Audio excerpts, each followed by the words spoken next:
All right, I am going to call the Village of Cross Plains Finance Advisory and Enhancement Committee of April 5th to order. Roll call, please. Committee member Brandt, Yes. committee member Cutler, Yep. committee member Hillebrand, Here. committee member Henry,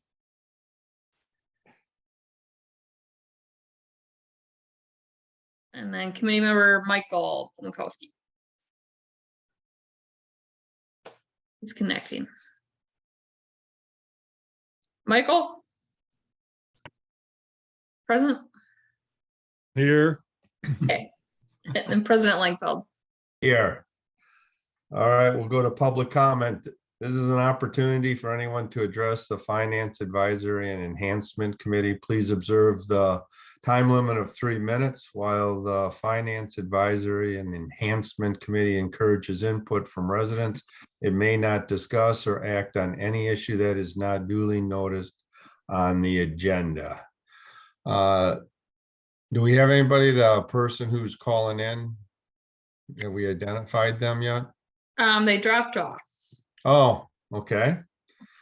All right, we'll go to reports. Number one, committee chairperson. The only thing I have is the board passed the desire to have village-wide leaf pickup. So we have finally come to conclusion after 2 years that this fall we'll have village-wide leaf pickup. It's set up where they will pick up leaves village-wide 3 times between October 9th and basically November 9th. During that time period, there'll be only 1 brush pickup for each month, October and November.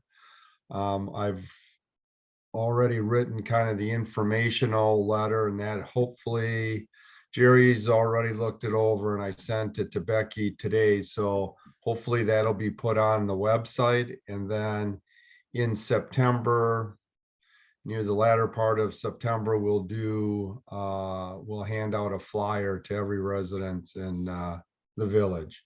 So congratulations on everybody. It's been a long process, but I think it was done well. And we've added a nice service that at least from my standpoint, has been asked for quite a few years.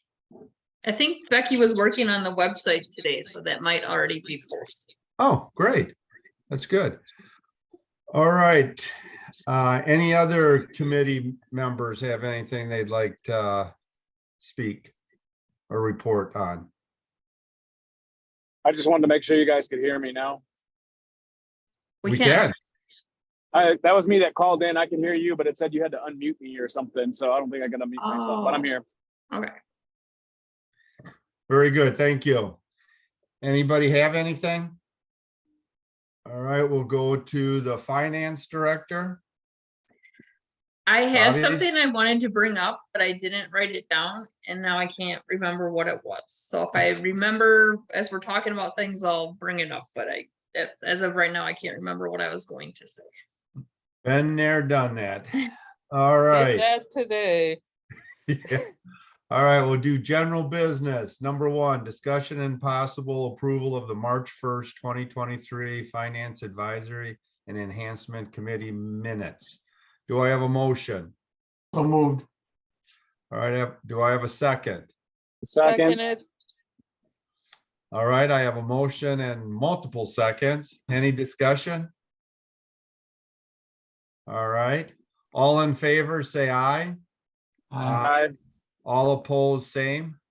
So moved. All right, we'll go to number 2, discussion and possible action regarding sewer adjustment policy. I don't remember. I thought we discussed it last meeting. Did we leave something that needed to be checked on or something? Yep. So I checked with Becky and Jerry, and we estimated between the 3 of us, it's probably about in 1 hour per case that we spend as far as research, coming up with the estimate, Jerry typing up his memo, and then me doing the adjustment to the account after it's approved and reaching out, back out to them. And in total, probably about an hour. Okay. And I did, Jerry did seem to kind of be in favor of this. I guess he didn't say it wasn't a good idea, you know. I think he realizes how much of his time it is too, so he wasn't opposed to charging a fee. If residents wanted to report back about that. Well, does someone want to write something up on administrative fee? I can do that if you'd like. All right. All right, that would be great. Is there a way we can maybe down the road put some sort of public education in new houses when the village sets the meter that this water is being monitored, or, you know, some way to notify the people that they are going to be charged if they water their yard or use excessive amounts of water? Or is that kind of out in the left field? No, that's, Judy has recommended that, like, you know, you do a door hanger that hangs that explains this. Yeah. I know Meridian, when they put in their first subdivision, it was required that their people had to water their grass. So I think most of the homeowners would do it anyway because they would want their grass to grow. But I do know that Meridian required they're the ones that set up the sprinklers actually and set them on a timer. I think Jed, right? I guess we could ask Jed about that. Yeah, that was the concern that I had, because like when we moved in, I remember my next door neighbor, Cameron, they hadn't even moved in and their sprinklers were just running nonstop. Like the timers were messed up and they had no idea because they weren't living there and they didn't control them. They didn't set them, and they just, you know, I shut them off for them. But yeah, it can happen a lot of times where the homeowner hasn't even moved in and the Meridian has set them up and it's not their fault. Well, then maybe we got to do something in developers agreements on this topic, because that's how I've always thought it should be the responsibility of the developer. I say putting in a lawn is no different than putting siding on a house or a roof on it. No one's gonna have a house without grass. Right. And I would think that if Meridian is hooking these up, the sale hasn't gone through. It should be Meridian's responsibility then. You know, a meter needs to be read to say those charges for water for the new homeowner start at They do, this. yeah. Meridian does pay the bill up until the home is sold. Right. Yeah, but like in my case, we bought the house before, like when it was a foundation. So I don't know how that works, but I think we own the house before. I guess I don't know how that works, but that we had problems with the sprinkler and it going forever too. So Okay. All right. Well, let's I guess just think about it. Deb can bring something back on administrative, and we can think a little bit on how we can or what the information would be, but it's really kind of weird if Meridian requires it.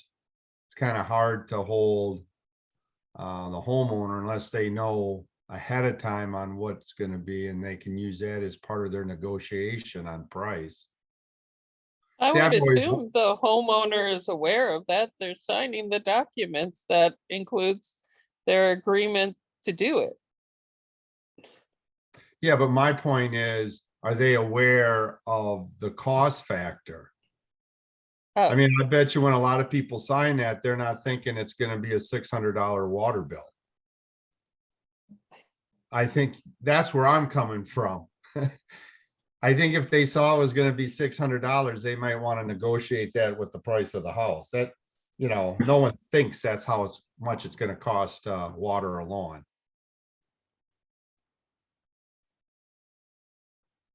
That's where I just, it's not that they don't sign and don't know. I just think there needs to be a little bit more information shared on what the cost could be.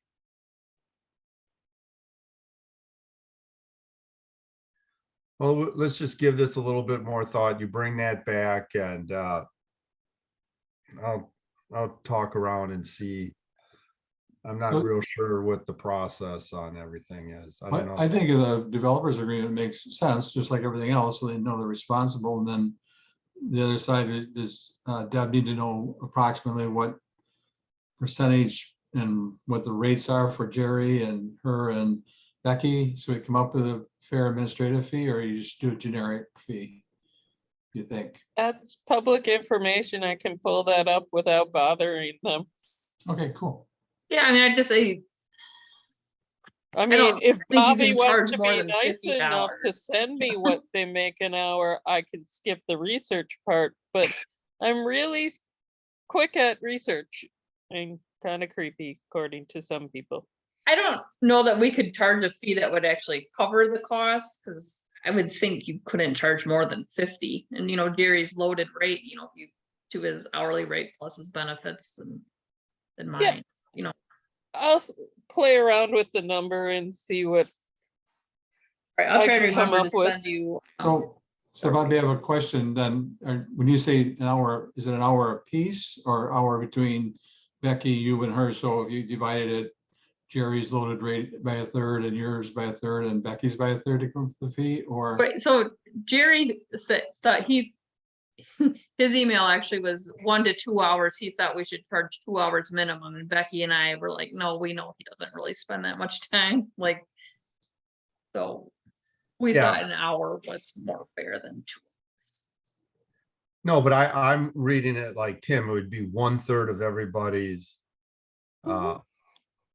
hour, yeah. Yeah, we can do it 1/3. Okay, I'll send Deb the.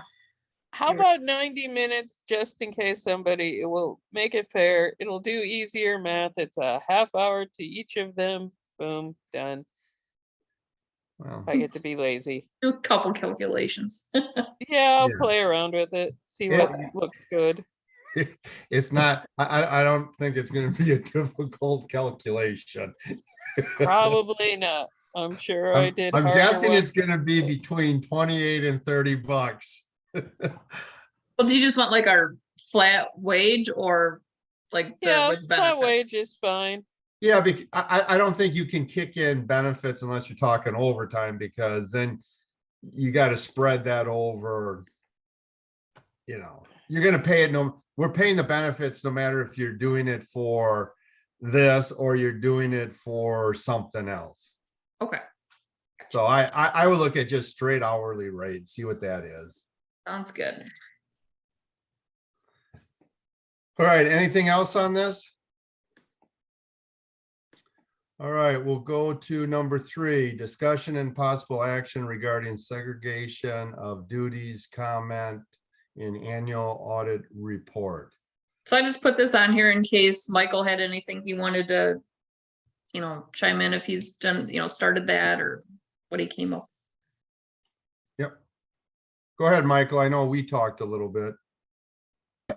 Well, I just asked Bobby to get me some invoices that I thought, I don't know, there in the last month there wasn't a whole lot of bills that looked quote unquote suspicious, because they never really do, but I just didn't know like what some of this stuff was, and a lot of it was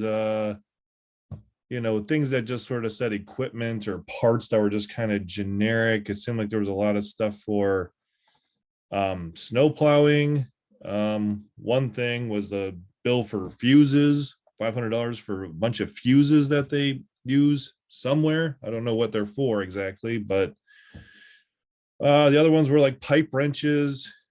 And then, the Kelcher implement bill seemed like it was a lot of oil filters and oil changes. So, I mean, it's nothing like real crazy.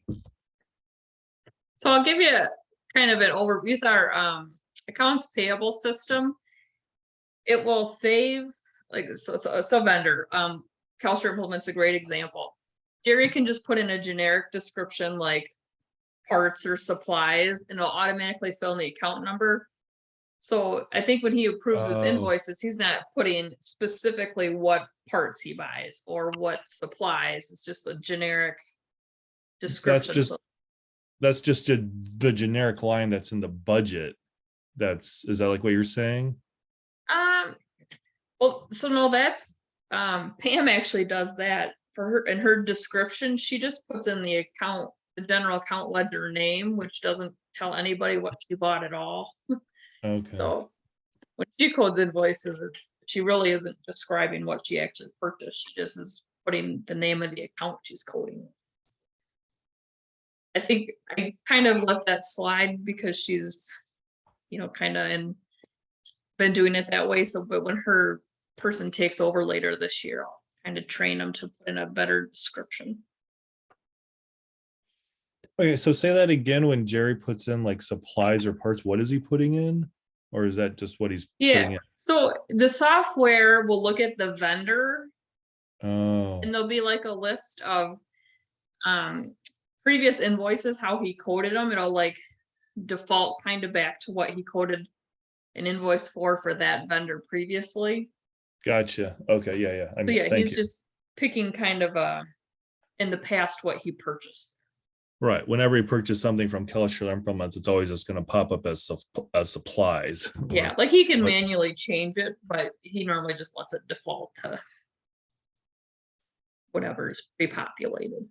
Okay, that makes sense because that's why the thing that was coded as that when I got the bill, it was fuses. When it was put in the last time, it was ballasts. Like for like Probably. lighting. And I was like, these aren't ballasts, these are fuses. And I was like, so it's just defaulting to the old one then. Yeah, so if he That's- doesn't take the time to change it, a lot of those things too, they are coded to the same account, so I don't get too picky about the description. Right. As I can But if- verify that it's coded to where it should. yeah, that's just good to know though, with how it comes up in the bills, that it might not accurately reflect what was there, but just what was done the first time or whatever. Another thing, I was talking to Tony about this, and his concern was, I mean, I think it's okay to pick and choose some invoices you want to see, but he thought it should be more random, where you should be like, okay, I want to see every 17th invoice on the list that I gave you, or on the check register, like be more random check. But I don't know, John, do you have an opinion on that, or? Actually, I'm kind of coming up with questions. Okay. Because I did, and I apologize that I didn't send it out to everybody, in that I didn't know what everybody's email addresses were, or because I'm a newbie. But what the auditors are saying is not that there are fraudulent invoices going through the system. What the auditors are saying is the internal processes that the village has could allow that to happen. And so what they're really looking for is they're looking for the people who know what the invoices are to say, these are valid invoices. And so, I mean, it comes down to the size of the invoice. A teeny tiny invoice, they'll probably say, hey, Jerry's good, he can approve it. A larger invoice, they're going to say, Jerry can approve it, but somebody else has to look at that also and say, yes, this is good. And that's where kind of the random comes in. If you think about it, I mean, it's like, I don't want to insult Michael here, but Michael, looking at him, he doesn't know. He said as much as he didn't know. I was looking at it and I didn't know what these were for. Well, John, That's not a check. That's not a check. Well, John, I picked the ones that I didn't know. Like I was on the library board, so I can tell pretty much all the ones that are the library ones there. It's like, these are books that she's bought. These are, so all those I was like, yes, I don't, but the like, I don't want to question- look at those because I knew what they were. But let me finish this. The question is not, did we buy books for the library? Because the invoice will say, yes, we did. The question is, were we supposed to buy those books for the library? That's the question that has to be answered. And Also- you can't answer that. But also we have to, my thing is, we have to make sure we actually got books. Yes, and how does That- Michael know that? Well, Or did Catherine order a bunch of books and she took them home, you know? yeah, that, see, that's, and that's why we gotta walk through this. It's one thing, I don't care how the invoices are, but I'm with John when I was with the auditor. It's making sure the invoice is legitimate, that we actually received something, or it was actually something that should have been purchased. Yes, and the way it works, the only people that know that are, one, the person who ordered it, and number two, that person's, I guess for lack of a better way of saying it, supervisor. But see, that's where our problem is. We don't have enough tiers of supervisors. So my thought was, to me, what needs to happen is you pull an invoice, and if it was for 5 books, we should go to the library and make sure those 5 books are there. Somebody's already done that though. How? Well, the person who received them in should be saying, hey, I received 5 books. Oh. Somebody, there should be a As long- receiving As long document. as it's someone who's different than that who ordered it. See, you guys are too small to do that. Right, so Pam's the one ordering the books, checking the But- books in, but- and then approving the invoice. But somebody else, I mean, I'm going to take it, I am going to take it back to what I used to do. We had tiers. So we had it, if it's $1,000 or less, one person could approve it. If it was $10,000, between $1,000 and $10,000, a second person had to then look at it and go, yep, this happened. And whether that is, I'm going to go and actually look, or I'm, that was kind of what but there were documents that were provided along the way that said this happened. And then if it was over $10,000, that went to vice president level people in our company. I would say that's board level in this situation. I think we do. We have something like that. I think it's 5,000, isn't it? It is, and I mean, actually, the amounts don't really matter as long as you set up a tier that you're okay with. And small amounts, small invoices. I don't think the auditors are really all that jazzed about small invoices. I don't think they really are worried about, 5 books for $100 didn't get a secondary approval for the invoice. I think they're worried about bigger numbers than that. I would agree. I have a question, since I sort of do this stuff at work. We're keep picking on Pam. Pam orders books. They come in. What happens to the purchase order? Does she go through it, check off that she received the 5 book, each book, and then make a notation that it arrived? I'd be willing to bet they don't have a purchasing system. Right, but even on the purchase order, you got a piece of paper. Oh, What okay, so the ship, okay, you're talking shipping document. Right. So Okay. we had, sorry, I feel weird being like a black screen when talking. Right, what is the process? We've done the order. The order has come in. So to verify that the order has arrived, whether it's big, small, or otherwise, what happens to that shipping invoice, the purchase order? Because we do this every day at work where, we've ordered tens of thousands of dollars of food to feed football players. It all comes in boxes. This poor man named Brian has to go through all the invoices and mark off what came and whether or not it was in good condition or needs to be sent back, so that we actually have, you know, something somewhere showing that we received these items. So in the perfect world system, what you would have is, and okay, we'll use the library, even though I don't know the people's names there. Pam's in charge. I'm going to say person A, the books show up. Amazon delivers the books. There's a shipping document along with that says, you know, you ordered 5 copies of Prince Harry's book. I get, and so there's a document that says 5 copies arrived. Somebody should take that shipping document and say, yes, all 5 of them arrived. Later on, likely, an invoice is going to show up.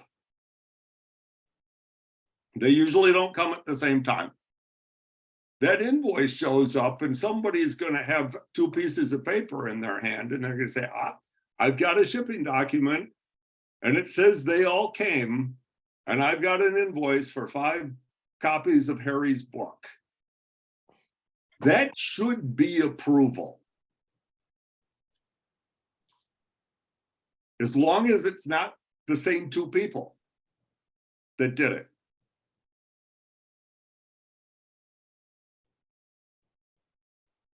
Yeah, that's, I mean, I would assume Pam is not, or in most examples, the person doing ordering is not also the person opening boxes. So that would probably be another question, or not an unreasonable system to set up. It's just checks and balances. Yes. But I'm, and Bobby can probably, I'm guessing like Parks and Rec and probably even Public Works. It might be Mike and Jerry that does the ordering. They get the boxes, open them, make sure everything's there, and then put them where they need to go. I'm not sure there's multiple people involved in. I think Public Works, like Joe and Ted actually does a lot of ordering too, you know, for the sewer Okay. plant, Ted will be the one to order stuff. You know, all the guys can go to the hardware store and pick something up or Okay. so. But again, you know, Jerry is saying, okay, yeah, I know I sent Joe down to the hardware store to get this the other day and here's the invoice. When he gives you that invoice, does he give you what was being repaired? What, you know, okay, last week I ordered a new motor for the cooler. Cooler 1 is broken yet again. So we have that invoice. We are also identifying what it's for, not only for tracking of the money was spent, but that's so we can keep an eye on how much money we are spending on Cooler 1 to see if it is worth throwing money at it, or is it time for replacement? I don't know that Jerry necessarily does it. I know recently Chief's been tracking repairs on all the different squads, so he very much is keeping track of, you know, repair bills for the squads. You know, I mean, certain things, when yeah, we're I- tracking things like that. yeah, I mean, when I started my job, no one was tracking that until I started pointing out how they were, you know, paying more in repairs for pieces of equipment than they were to have bought a new one over and over again. Yeah, I know, So but we're kind of getting off track here. Yeah. I Well- appreciate that, and hopefully department heads, that's part of it, but we're looking at trying to firm up where basically the bottom line is we're trying to prevent fraud. That's basically Right. what Yep. this is all about. So I kind of like the idea that Jerry said random number, like 17, every 17th invoice gets looked at, and then maybe with Michael looking at the bills that are paid every month. I do the same thing. If you see something that's out of the ordinary, pull that as well. And then that's a starting point. At least as a group, we look at every 17th invoice to know what's going on. And then odd ones would be that stick out for some reason we could review as well, but It sounds like they also need to be trained or discussed that more information needs to be put into these ledgers, because you can't just go, I went to the hardware store 6 times this week, because why are you doing that? Is there better ways to be doing it? What are you buying each time? There's lots of things you can buy at the hardware store that, Well, your we parents have, give you a gas card, you go buy a ton of candy at the gas station when you're also filling up your tank. So there's lots of things you can pad if you're just getting the bill from one thing well, if you without look, any identification.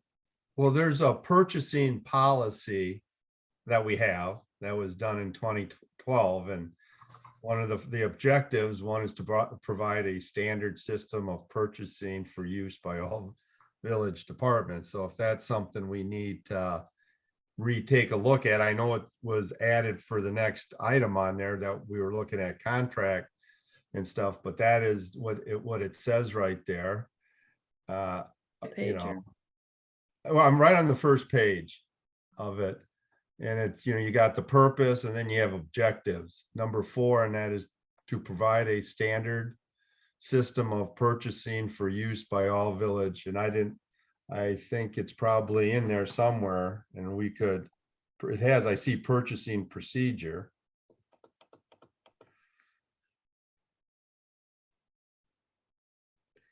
It has limits and stuff. I think that's where we would definitely want to put it. I mean, it probably is not what we're exactly talking about, but this is exactly where it would go. And that's actually probably the same way you want to do approvals. Yeah. Usually your purchasing policy and your approval policy match. So if it's less than, $10,000, a department for a budgeted line item, I do see that. Yeah. They can order it. They can also approve it, I would guess. Now, it would be nice, I'm going to say this, it would be nice if there was independent verification of receipt. And yeah, and I think that wouldn't make the auditors happy. I can tell you that. Independent verification of receipt. Yeah. Because I mean, you look under number 2 says to provide adequate controls over village expenditures and financial commitments with proper documentation. I mean, everything we're talking about is kind of mentioned in there, but you're right. I think, Bobby, can you bring this up to your department head staff meeting and get ideas? I don't want us to come up with something that's going to be overwhelming for them, but maybe they have things that that could help us achieve what we're looking for, but not put extra burden on their process or their department. So like coming up with a policy for, Well, not necessarily, receiving, just or what do I we- guess right now I don't want to dump the policy. We can write that, but just ideas. I think you have an idea of what we're looking for, and just see if there's ideas that they would have within their departments that could get that check in there. Yeah, because I mean, the most important thing in preventing fraud and things like that is 2 parties involved in the transaction. It's Yep. It's much harder to have fraud if two people have to do it because nobody can keep secret. Two people can't keep secrets.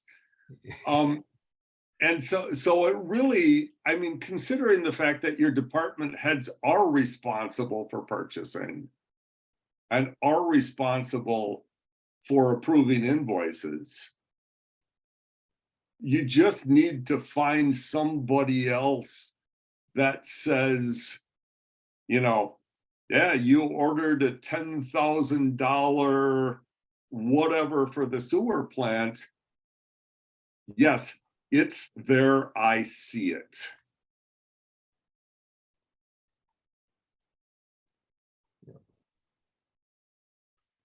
Could part of this be solved by, and I know it's going to be more work for the people entering the documents like you're talking, Bobby, but if they get in a hurry or they don't think it's necessary, they don't change what actually it is, when it pops up on their screen, if they went back and put actually what they're purchasing, because, you know, maybe we see that we bought $50,000 worth of ballasts, and that's really not what we bought. We bought $10,000 in ballasts, and the other 40,000 were for light bulbs or whatever. You know what I'm saying? The more, In the bigger ticket items, I do generally, I will change their descriptions, yeah, but yeah, for these $20, $100 things, I Yeah. really don't.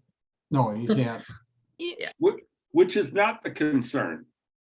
Oh, I agree. But Well, even it could still, be. that's part of their job with making orders is putting in the reason why. I mean, let's not make a process to make more work, but there is also the process of doing your job and reporting what you're purchasing is not an unreasonable request.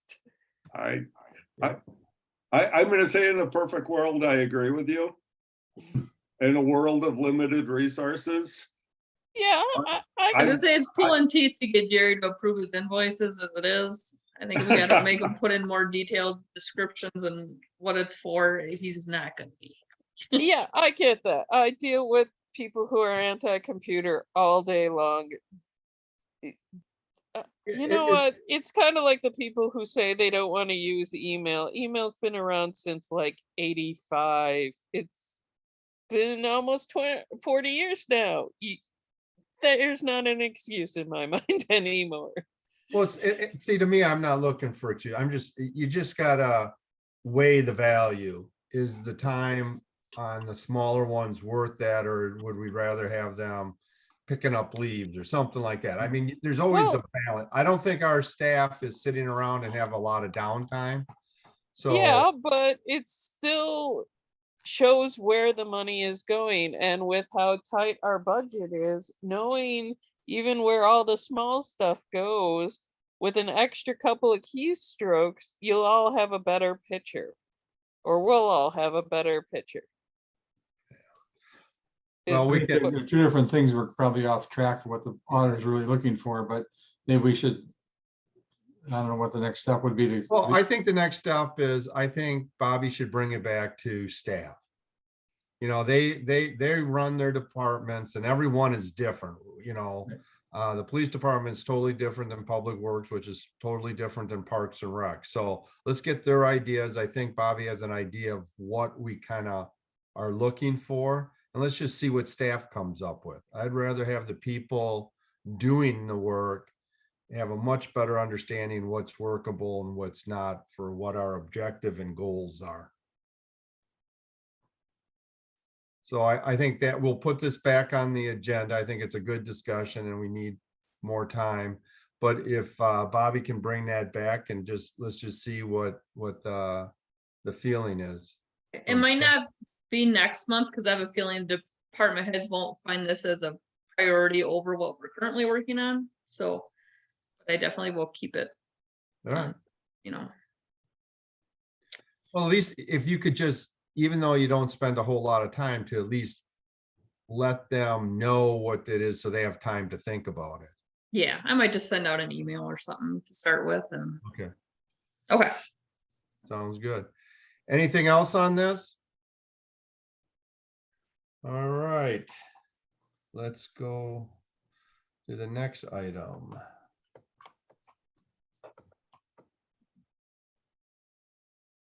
I gotta pull Oh, mine up. sorry. I can't read that little one on my computer. I gotta read it from This way, my. I got it. Right. All right, here we go. Nope, not that. Number 4, discussion and possible action regarding a policy on using state contracts for vehicles and equipment purchases. All right, and I know Tim did request, if I could provide a copy of the last like purchase we made. So I reached out to both Tony and Jerry. So Tony, in our system, all I had access to was like the actual invoice, which did not specifically say state rate on it. But the police cars, Tony and the salesman both verified that we are using the state programs for squad cars. Jerry said he doesn't always do that, mostly because recently he's been purchasing through the Dodge dealer here in town. So he just goes down there and kind of works out with Dean, I think he said, what he needs. He said a lot of their trucks, they need, snowplow packages or different packages that maybe aren't standard with the state rates, is kind of how he described it. So I brought up the idea with Jerry, if we set up a policy that said he needed to get bids, bid at the state rate, and then also maybe get, if he just went to Kelchers and picked out what the needs were, what the differences were. That's kind of what I found out about that initially. Wait, he's just going to one vendor instead of doing the bid process or any quotes on major purchases, is what you're saying? Like Right, so for trucks? like a $50,000-$60,000 pickup truck. Yeah, that's not I good. think for like skid loaders and other types of equipment, he's getting bids, but when he just needs to purchase, like, I think the last few we bought were Dodges, so he just went down to Kelchers. He said they were giving him a good rate. The same rate as the state would have? I don't know that. Sometimes that's the case, but again, in the policy, if you read the policy down there, they have sole vendor, and I think we have rules. Sole source purchases, again. Those are some of the, I haven't really read the guidelines, but even Madison allowed that, depending on what your needs are and specialty. So I agree with you, it's better to go bid for sure. State contract, if you go with state contract, then the state you don't have to do bids. That's how it's, and why they've set that up. Otherwise, state statute says on things over 25,000, you have to go out unless you do sole source, and then you got to be able to approve certain things on why you can't go to bid. And I'm pretty sure we probably are within our state on the state statute, but if not, that is something we definitely got to look at, because that's state statute. I cannot believe that he is getting a better deal through Dodge than he would on from this, whatever the state vendor is, because the state is buying hundreds of trucks at a time, if not thousands. And That state contract, they're not buying necessarily anything. right, but they what they've still gone have out- deals. They've gone out and basically did the bidding for you. And for police cars, a certain, usually it's a couple, they say, these are what you can get this car at, and you can then buy them at that. So the state doesn't buy the cars and we buy them from the state. They have just gone out and did the bidding Right. for you. And what Jerry's saying is that Dodge gave him the same deal as what the state bid list said. Well, I'm not going to speak for Jerry. I don't know that. I guess it's possible that some businesses match state, but what I'm saying is if you have something that's unique that you want on, like a lot of special police vehicles that you have are not on state contract, because you build them just like fire departments, you build them for your needs. So then it becomes sole source, but you have to be able to prove why you did that. and why they. Yeah, I get that, but I cannot Okay. imagine anything that Jerry would need that is so unique that he would have to be single source no matter what. I think he would I'm- really I'm argue certainly- that with you. I'm not gonna Right. make that comment because I know nothing about that line of work. All I know is the only thing we get for police basically are police cars. Everything else we kind of buy and modify, so. Right.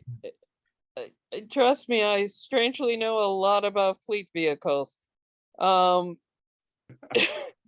But these are not That's- fleet vehicles. This is special equipment that you're talking. right, the same type of yeah, mean, trust me. trucks that you As can John put is plows on giggling, and he leaf knows exactly boxes where and- my brain is going. There's it lists the criteria for sole source on there, and they have. Yep. Yeah, It's pretty straightforward. I guess maybe one way would be to see who we purchased the last pickup truck from, what we paid, and then if it wasn't under a state bid, look at the state bid, it's all online, and determine what we would have paid if we would have bought through the state. Right? I know there's plow packages, and this isn't unique to Cross Plains that we only have plow packages on our pickup trucks and plows. I mean, I think all that's listed as a separate item under the state contracting, but I mean, that would help us determine if we're getting good value when we go out and purchase things. Yeah, I'm not disagreeing with what people are saying. I just don't want us to be like we're accusing someone for doing something wrong when we don't have the facts. That's Right. what I'm trying to stay away from. That it's not an automatic state contract. There's a lot of good reasons not to use state contract.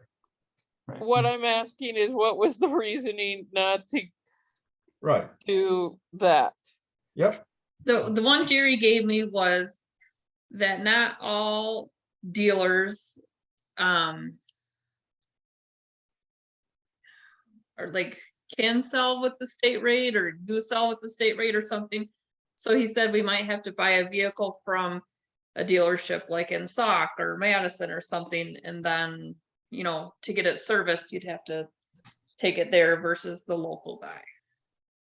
Yes, that is for squads when they were Ford's Kaiser had it. So people that bought them from Iowa County would have to take them there for service for when they're under warranty and stuff. That is correct. But I think if you look at the state vending, you can pick your vendor. You could pick if you want Chevy trucks or if you want Dodge trucks, or if you want Fords. Those vendors are all there. And if a Dodge truck is what he wants and he picks it and it's a low price, they can still service it locally. It doesn't mean you have to drive to next Dodge dealership. I'm not so sure. on Warranty that. is warranty. Well, I just know we couldn't go to the Middleton or anything like that for it. Whoever has in your area, whoever has the state contract has that, at least how it used to be. Yeah. It's not like Ford bids this and then all Ford dealerships sell their cars at that price. It's a dealership. And if they have them for, I didn't know they did that. I always thought the state grabbed one and that was it. We had to go with Fords. We couldn't go with the Chryslers or anything like that because I thought the state only had one, but maybe it's changed. I don't know how that works, but it used to be tied to a dealership. Not all dealerships would honor that. I think that's kind of what Jerry was saying. Yeah, and that's we leased a lot of vehicles. Yeah. And what we found at Pepsi, you know, we had something like 600 of them. And we had very specific dealers that we could take those to for warranty work. Yeah. If it was just regular maintenance work, that was fine. We could go anywhere. But anything having to do with warranty ended up at, you know, depending on, you know, make, very specific places. Well, we should really look into that a little bit. Tim, you want to look a little bit into that for us and Sure. so I- we I've can looked at be a this little tape. bit more educated on how that works? Yep. Because it's been a long time since I've been involved in that. I know the fire department just bought their command car not too long ago under the state contract pricing. No, we bought that a used, I thought. No, that was brand new from under the state contract. Initially, they're gonna buy a used one and it went away. Somebody else had already purchased it. So then they Oh. got approval to buy through the state contracting price. They got the vendor net contacts for them and we purchased it from, I think it's out of Milwaukee, the original dealer with the pricing, but I'm not sure where they have it serviced. I think we do it internally, actually. But Yeah, we just have to check in, Yeah. before we, so Bobby, if you could, when you have time, just what was the last vehicle we purchased, then that would help. Yeah, I think it was the 2021 squad we got through Middleton Ford. I wouldn't say the squad, I would do the pickup trucks. I mean, this, we know this, the squads are pretty well locked into state contract pricing. There's a pickup truck, or I thought. I know Jerry's in the is trying to order one right now, but Okay. he said he didn't know if they could build what he needed or Yeah. Okay, I'll look yeah, and see. I think both Mike too has a pickup that we're still waiting for, right? From not this year's capital, but last year's capital. Yeah. Those two trucks still we're Being waiting built. for. Yeah, I don't There's know. like Ford doesn't have the people or the trucks. There's a huge backlog Right. of waiting for stuff. So it's not surprising that he's waiting for something to do. Or still waiting on a vehicle. Yeah, I'll look. It's probably been a couple of years then. 2, 3, 4. Yeah, it's been a while. Okay. Yeah, well, let's, why don't you just give that to Tim and we can look into that, all right? That sounds Yep. like a good way. All right, number 5, discussion and possible action regarding lights in Xander Park. I just want to, the board approved, well, I guess approved getting lights, not so much, they approved the idea of lighting up the boardwalk down at Xander Park. The actual work on how many lights and whatever, we said solar. They're working with Middleton High School. There's educational program part of the high school, and they're meeting, I think next week, to see if it's a project that they can take on, and it kind of helps the kids understand how to do something like that, builds their kind of resume, and they have experts that work with them, so they're going to handle that part of it. What they wanted us to do, and I'll definitely take lead on this because I have access to the information, is the funding of it. And my thought is, since we're putting up we're putting up the new village hall and police station, but a third component of that was for economic development. We're putting the restrooms on the building that can be accessed from the outside, so people can use the restrooms without the building being open, plus having an expanded parking lot, so there's more parking, so the park can be used and people can park for using the Ice Age Trail and stuff like that. That I'm going to get a dollar amount of what that's going to cost, and then we could write grants, and that's what we could use as matching funds, and see if we can get someone to get grant money to pay for the lighting part of it.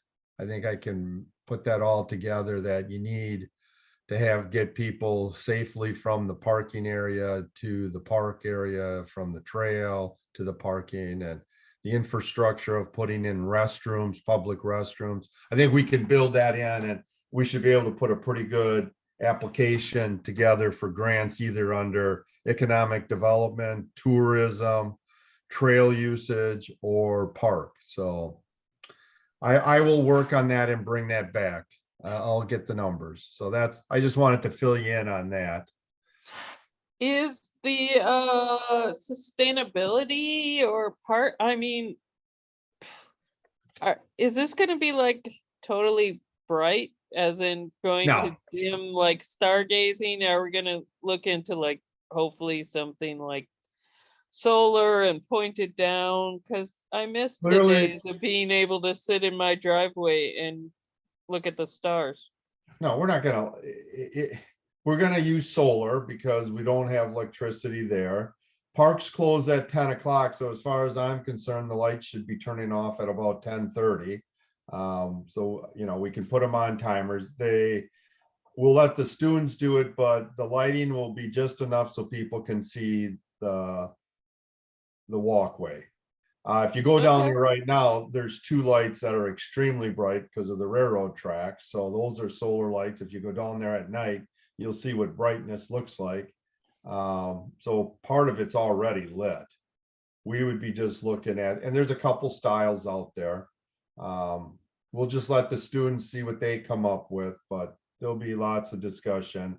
Sustainability likes it. Obviously, they would like it because we're doing part of their big sustainability master plan, and that's using solar. All right. Well, we are, right? We're No, not- no. Our carbon footprint's not gonna go up at all. No, so- I totally agree. I just hadn't thought of it that way.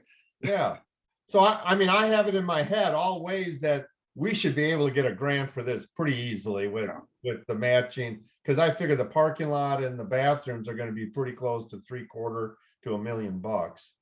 And the lighting that they had was from a ways back, but it was from 100,000 to 200,000, depending on how far you wanted to stretch the lights. So I just wanted to let you know, from, if you want to go to, that'll probably be coming back to parks eventually, the lighting part of it. So keep your eye. We're not going to deal with the lighting part of it at all. We're coming up with giving the Parks and Recreation Committee some ideas on how to get grants for it. That's kind of where our role in this. Grant or civic clubs maybe as well.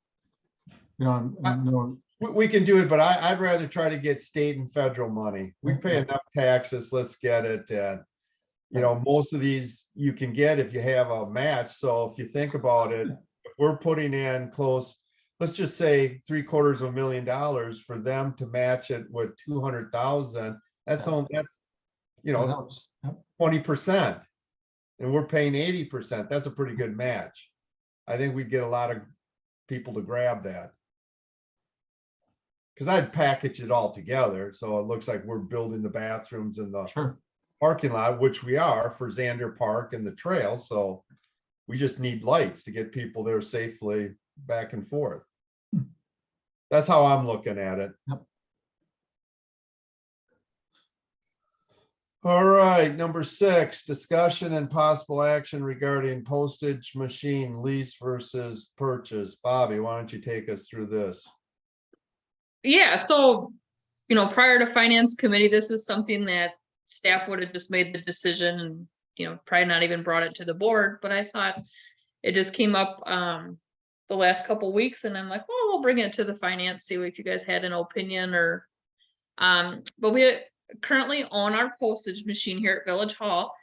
And I was contacted by Pitney Bowes, who we lease our meter through and buy our postage through, that the UPS is making some changes to the meters. And so our machine won't work, I guess, by the end of the year.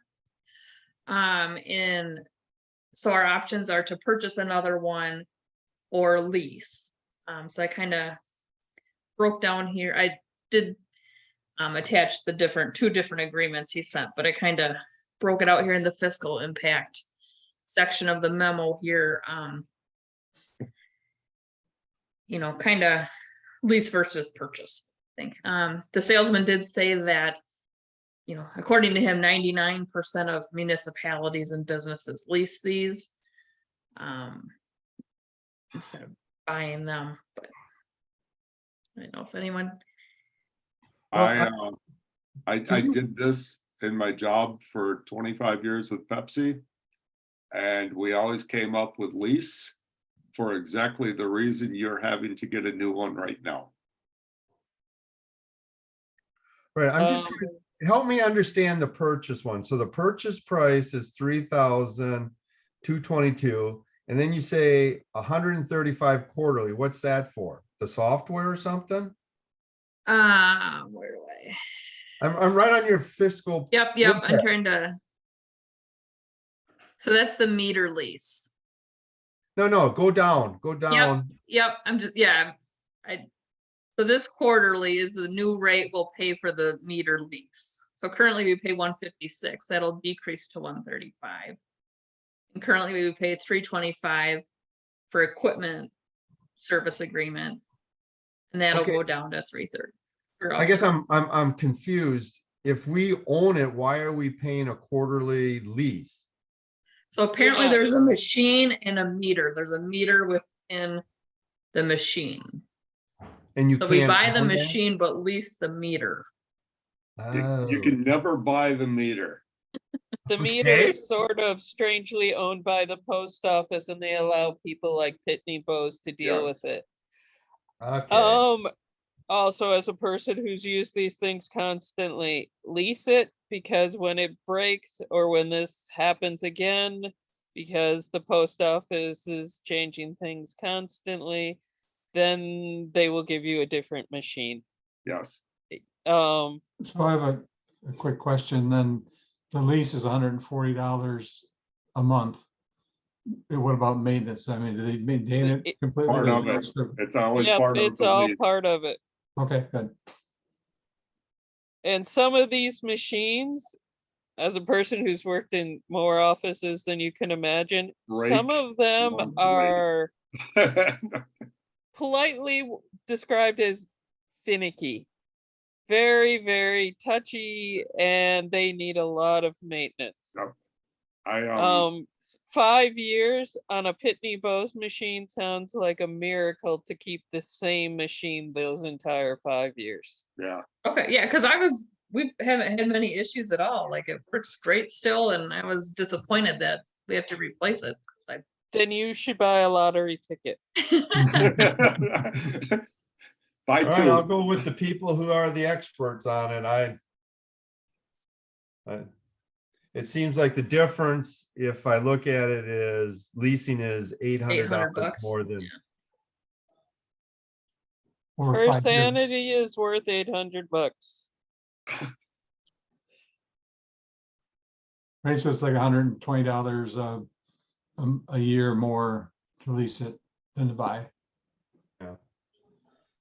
Bobby, do you need a motion for that then? Sure. I'll make a motion that we lease the postage machine as opposed to purchasing when we are required to. In other words, we don't buy it until the other one no longer works. Or we don't Yeah, lease I was it. gonna wait till closer to the end of the year. All right, I have a I'll motion. second that. All right, I have a motion and a second. Any more discussion? Is there a trade-in value on the old one? Probably not if the, I don't know, you gonna buy it for your house? No. Yeah, you can buy it. It won't work. Yeah. Yeah. Hold on until January. All right, no more discussion. All in favor, say aye. Aye. All opposed, same. Carries, very good. Future agenda items. Anything? All right. Do I have a motion for adjournment? So moved. Motion, so motioned. Okay, how about a second? Second. All right. All in favor, say aye. Aye. Aye. Meeting's adjourned. Thank you very much. Thanks. Have a good one. Thank you. Thanks, guys.